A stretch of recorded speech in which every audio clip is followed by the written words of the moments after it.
A paz de Cristo para todos, sejam muito bem-vindos a mais uma aula da EBD aqui no canal Denis Pereira Oficial. É um prazer receber todos aqui.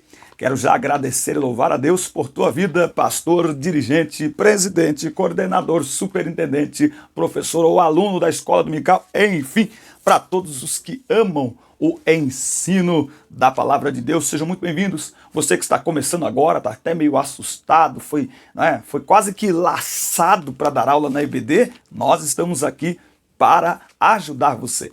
Aqui na descrição dos vídeos tem todas as minhas redes sociais, você conhece melhor a minha vida, a minha família, o meu ministério. Temos viajado o Brasil ministrando a palavra de Deus em congressos, acampamentos, enfim, eventos, conferências, EBFs, e será em 2020, querendo Deus, um prazer cooperar com a sua igreja, com o seu evento, com o seu departamento.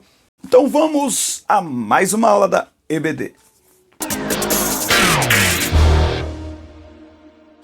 Muito bem, nós vamos trabalhar aqui hoje com a lição de Jonas. A lição 6, classe de juvenis, Jonas, orgulho humano versus a misericórdia de Deus. O texto bíblico está em Salmos 86:5. Pois tu, Senhor, és bom e pronto a perdoar, e abundante em benignidade para com todos os que te invocam, tá? Então, Deus é um Deus misericordioso, mas essa lição ela vai nos mostrar que muitas vezes o homem não consegue entender a misericórdia de Deus quando é para os outros. Quando é para si, a gente clama pela misericórdia, mas quando é para os outros, a gente tem dificuldade de achar porque é que o outro está tendo uma nova chance, está tendo uma nova oportunidade. A leitura bíblica em classe está em Jonas 2, do 1 ao 10, claro. A introdução diz o seguinte: imagine falar de Deus para quem prejudicou você e sua família. Essa era a missão do profeta Jonas. Além de pregar a misericórdia de Deus aos inimigos, correndo o risco de ser morto em Nínive, Jonas desejava que Deus destruísse os ninivistas com o mesmo rigor com que eles assolaram Israel. Então, o reino da Síria, né? A Nínive é a capital da Síria, o reino da Síria foi um inimigo ferrenho do povo de Deus, não é? Então, quando Jonas recebe a ordem para ir até Nínive, a primeira impressão que ele tem como ser humano é que Deus ia mandar juízo. De fato, ia, se não houvesse arrependimento, não é? Então, a pregação de Jonas, ela era a profecia, a pregação de Jonas para aquela cidade, era uma pregação para o arrependimento. E o que vale lembrar é que quando Deus nos dá uma ordem, nós não questionamos aquilo que Deus está ordenando, por mais estranho que pareça, não é? Porque Deus, ele sempre está pronto, sim, a dar uma nova chance para aqueles que se arrependam. Se Deus olhasse para as atitudes de Jonas, como muitas vezes nós olhamos para as nossas atitudes e para as atitudes das outras pessoas, sem misericórdia, Jonas teria sido destruído. Mas a Bíblia diz que Deus ele é longânimo. A Bíblia diz que as misericórdias, o que é a palavra misericórdia? O que ela significa, assim, rapidamente falando? Misericórdia é não nos dar aquilo que merecemos. Enquanto que graça é nos dar aquilo que nós não merecemos, a salvação, misericórdia é não nos tratar da forma como nós merecemos, não nos dar aquilo que nós merecemos, o castigo, a punição. Lamentações 3:21 diz assim: disto me recordarei no meu coração, por isso tenho esperança. As misericórdias do Senhor são a causa de não sermos consumidos, porque as suas misericórdias não têm fim. Então, Deus está sempre pronto a perdoar, a dar uma nova chance para aqueles que se arrependam, tá? E Deus vai mostrar aqui neste livro que quando nós contrariamos a sua vontade, ele inclusive num ato de misericórdia, ele cria meios, ele intervém muitas vezes para nos levar de novo ao centro da sua vontade, porque se não for assim, nós acabaremos destruídos. destruídos. Então, até quando Deus mexe as coisas e nos aperta, Ele está fazendo isso para manifestar sobre nós sua misericórdia, para não sermos destruídos. Por isso que o texto diz: as misericórdias do Senhor são a causa de não sermos consumidos. Muito bem, o tópico 1, contexto histórico. A cidade de Nínive era a capital do Império Assírio e foi o lugar designado por Deus para dirigir esta profecia. Jonas era um profeta conceituado em Israel e no pleno exercício do seu ministério. Já os assírios, eles eram inimigos declarados dos israelitas. Os prisioneiros de guerra do império eram cruelmente mutilados, ao ponto de os assírios fazerem pirâmides com crânios de seus inimigos. Não havia clemência alguma, ou seja, os assírios não tinham misericórdia com os povos que eles subjugavam, tá? Então eles oprimiam mesmo. Existem muitos relatos de eles faziam pilhas de crânios com os seus escravos de guerra. Eles pegavam a cabeça dos reis, o crânio dos reis, dos reinos que eles dominavam, cortavam a cabeça desses reis e penduravam nos seus súditos, nos seus oficiais, para eles carregarem aquilo como se fosse um medalhão. Há também um tipo de castigo, de flagelo, que era pegar mulheres grávidas, abrir a barriga dela na carne viva, claro que sem anestesia, e colocar lá dentro um animal, um gato, e costurar, colocar o gato vivo lá dentro e costurar. Então eles eram extremamente cruéis. Quando o profeta Jonas é comissionado por Deus para declarar misericórdia aos ninivitas, imediatamente ele foge para o lugar mais longe que poderia ir, pois não suportava a ideia de compaixão de Deus por um povo tão violento. Quando nós olhamos para as pessoas, quando nós olhamos para o outro, nós esquecemos que nós também erramos. Mas a crueldade da Síria, dos ninivitas, ela era tão grande que o sentimento patriota de Jonas falou mais alto do que o seu chamado profético. É verdade que a gente pode olhar para Jonas e falar assim, ele errou, né? A gente prega e fala que Jonas fugiu e tal. Mas, diante deste contexto, pode ter certeza que muitos de nós agiríamos e agimos assim. Muitas vezes nós olhamos para as pessoas, nós olhamos para comportamentos e não conseguimos enxergar aquelas pessoas sendo alcançadas pela misericórdia de Deus. Mas o que vai ficar claro aqui é que a misericórdia, o amor de Deus está disponível para todos. Não podemos negar aos outros a graça de que todos nós dependemos, porque Deus amou o mundo de tal maneira que deu o seu Filho unigênito para que todo aquele que nele crê não pereça, mas tenha a vida eterna. Todo aquele que nele crer. Ninguém é merecedor, ninguém está excluído, portanto, a graça é para todos. Nínive, ela tinha um título, Nínive tinha uma história, como é que fala? Nínive tinha uma fama, era conhecida como a cidade do derramamento de sangue.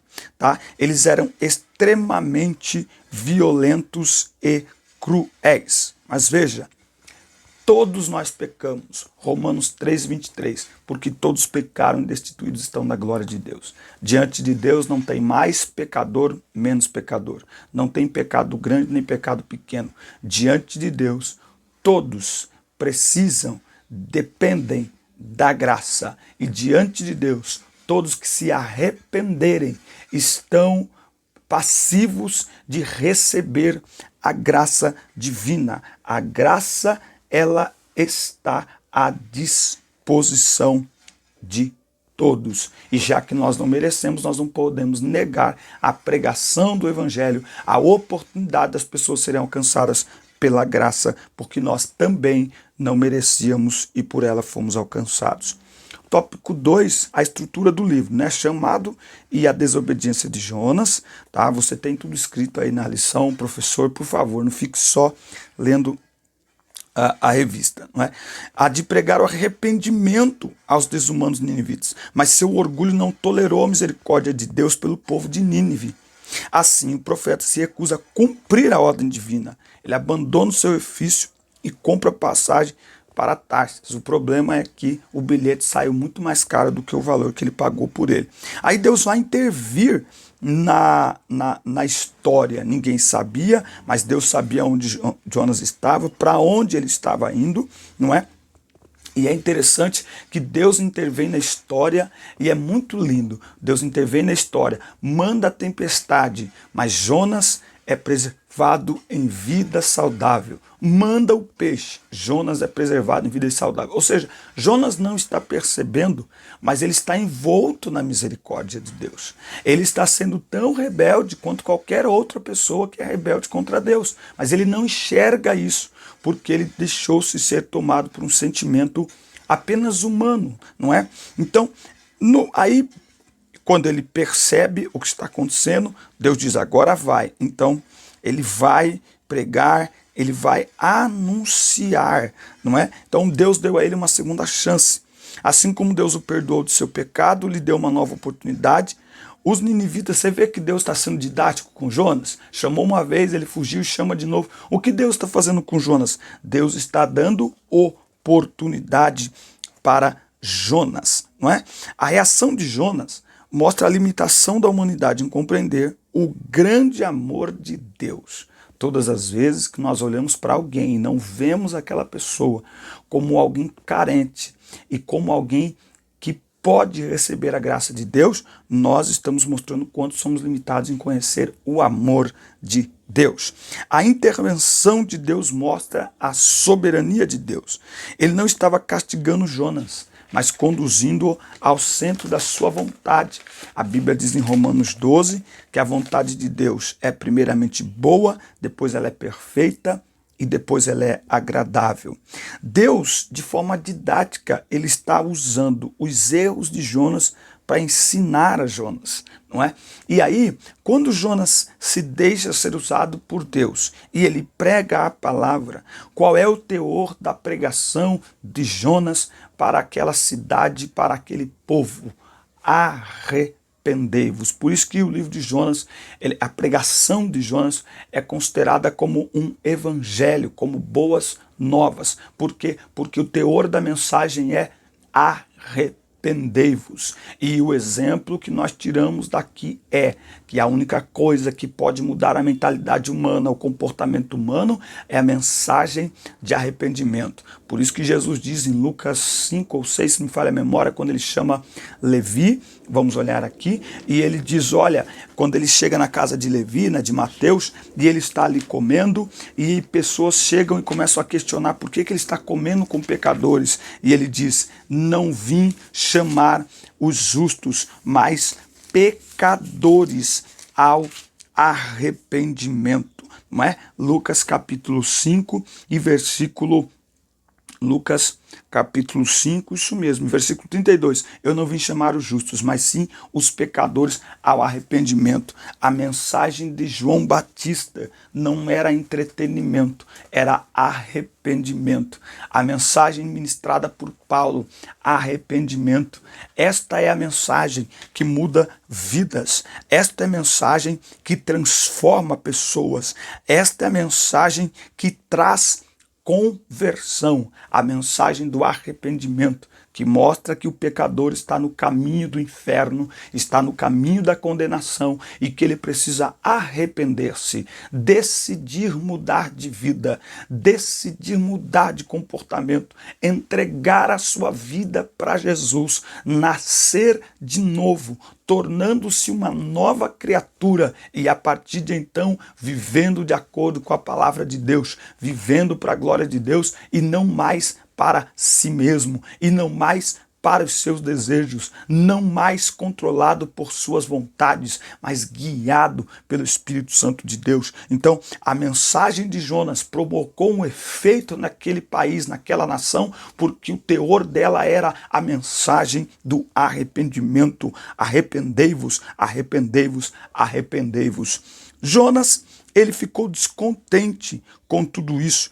Ele chegou a pedir a morte, porque ele viu que Deus estava sendo misericordioso com aquele povo. O que eu aprendo aqui? Já imaginou se Deus ouvisse todas as nossas orações? Olha aqui de novo, a misericórdia de Deus se manifestando sobre a vida de Jonas. Olha Deus conversando com o profeta, um Deus soberano, criador dos céus e da terra, que não deve satisfações para ninguém, mas olha aqui de novo a longanimidade, as misericórdias. É lindo esse texto de Lamentações, não é? Não é a misericórdia, é as misericórdias do Senhor são a causa de não sermos consumidos. Então, mesmo Jonas ficando descontente, agora pedindo a morte, não é? Ele vai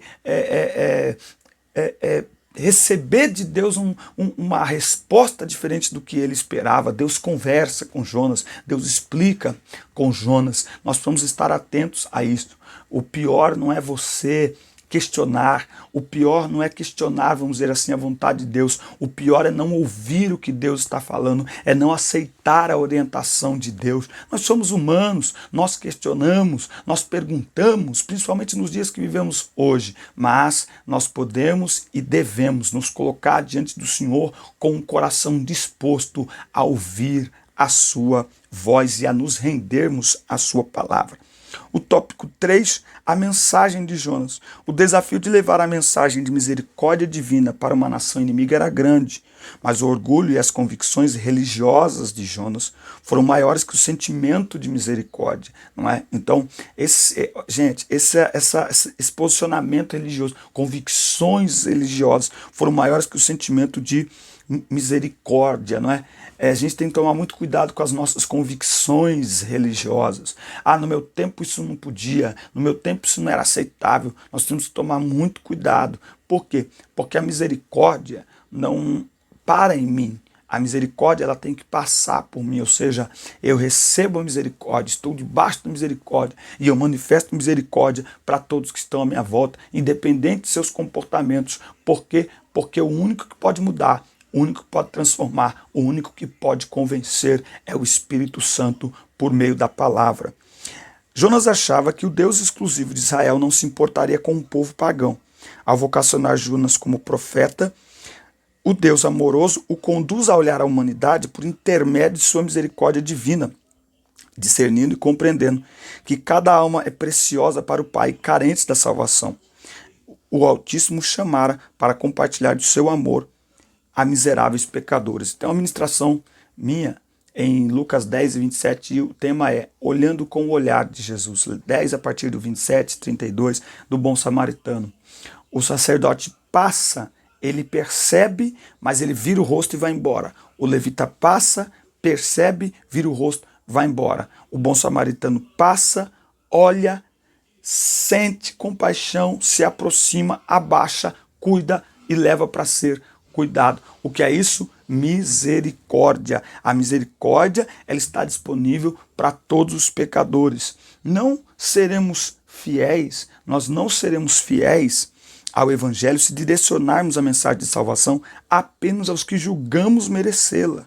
Nunca se esqueça, só a graça de Deus nos salva, porque pela graça sois salvos, e isso por meio da fé, não é por meio de vós, não vem de vós para que ninguém se glorie, é por meio da fé. Nós somos salvos pela graça. Logo, nós não podemos criar uma bolha à nossa volta, aonde nós escolhamos quem serão as pessoas que serão alcançadas pela pregação do Evangelho. Todos pecaram e destituídos estão da glória de Deus, porque todos pecaram, todos necessitam da graça, e a graça está disponível para todos. Ninguém é tão bom que não necessite da graça de Deus, nem tão mal que não possa ser alcançado por ela. Romanos capítulo 5 e versículo 20, onde abundou o pecado, superabundou a graça. Maior que a transgressão é o poder para perdoar. Portanto, independente do comportamento, todos aqueles que ouvirem a palavra de Deus e que abrirem o seu coração como os ninivitas, todos têm a oportunidade de serem alcançados pela graça. Podem ser alcançados pela graça, unicamente crendo. A única condição é crer. crer na graça, abra o coração para a graça. E nós, que já fomos alcançados pela graça, precisamos romper barreiras, barreiras ideológicas, barreiras filosóficas, barreiras religiosas. Nós precisamos quebrar barreiras, quebrar certos preconceitos e fazer isso que Deus mandou Jonas fazer. Nos dias de hoje, nós precisamos fazer. A Nínive está aí. As pessoas estão cada vez mais violentas, mais cruéis, cada vez mais perdidas em seus pecados. E a igreja precisa ir. A igreja precisa avançar. A igreja precisa entrar nesse território de maldade, de violência, de malignidade, anunciando o evangelho, a palavra do arrependimento que salva, que limpa, purifica e que transforma. Deus abençoe sua vida. Um forte abraço. Assista, curta, compartilhe, inscreva-se no canal e até a próxima aula. Deus abençoe.